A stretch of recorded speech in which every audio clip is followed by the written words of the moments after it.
ভগবান শ্রীকৃষ্ণকে রুক্মিণীর প্রেমপত্র। প্রিয় দর্শক, নিয়মিত শিক্ষণীয় ধর্মীয় গল্প উপভোগ করতে চ্যানেলটি এখনই সাবস্ক্রাইব করুন। অনেক দিন আগে বিদর্ভ নগরে রাজা বিশ্বকের কন্যা রুক্মিণী ছিলেন রূপে, গুণে ও ভক্তিতে অনন্যা। অসংখ্য রাজপুত্র তাকে বিবাহ করতে চেয়েছিলেন, কিন্তু রুক্মিণীর হৃদয় ছিল একমাত্র শ্রীকৃষ্ণের জন্য। ছোটবেলা থেকেই তিনি শুনেছিলেন কৃষ্ণের বীরত্ব, দয়া ও করুণার কথা।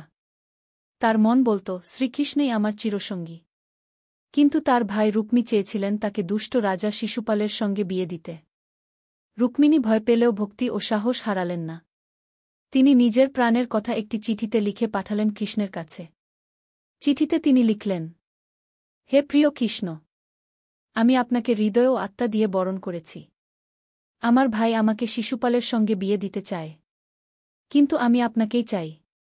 বিয়ের আগেই আপনি আসুন, আমাকে উদ্ধার করুন, যেন আমি আপনাকেই পতি হিসেবে পাই।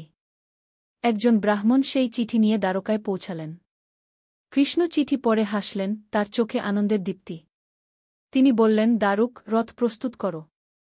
রুক্মিণীর ডাকে সাড়া দিতে হবে। রুক্মিণী তখন দেবী আম্বিকার মন্দিরে প্রার্থনা করছিলেন। হঠাৎ দূর থেকে শোনা গেল রথের শব্দ। সৌন্দর্য ও প্রেমে ভরা কৃষ্ণ এসে দাঁড়ালেন তার সামনে। কৃষ্ণ রুক্মিণীকে রথে তুলে নিয়ে গেলেন।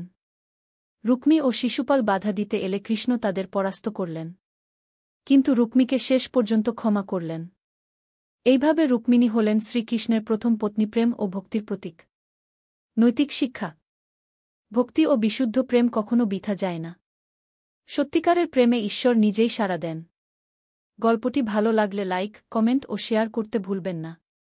আপনাদের অনুপ্রেরণা পরবর্তী ভিডিও তৈরিতে উৎসাহ যোগায়। ভগবান শ্রীকৃষ্ণ সকলের মঙ্গল করুন। গল্পটি ভালো লাগলে লাইক, কমেন্ট ও শেয়ার করতে ভুলবেন না। আপনাদের অনুপ্রেরণা পরবর্তী ভিডিও তৈরিতে উৎসাহ যোগায়। ভগবান শ্রীকৃষ্ণ সকলের মঙ্গল করুন।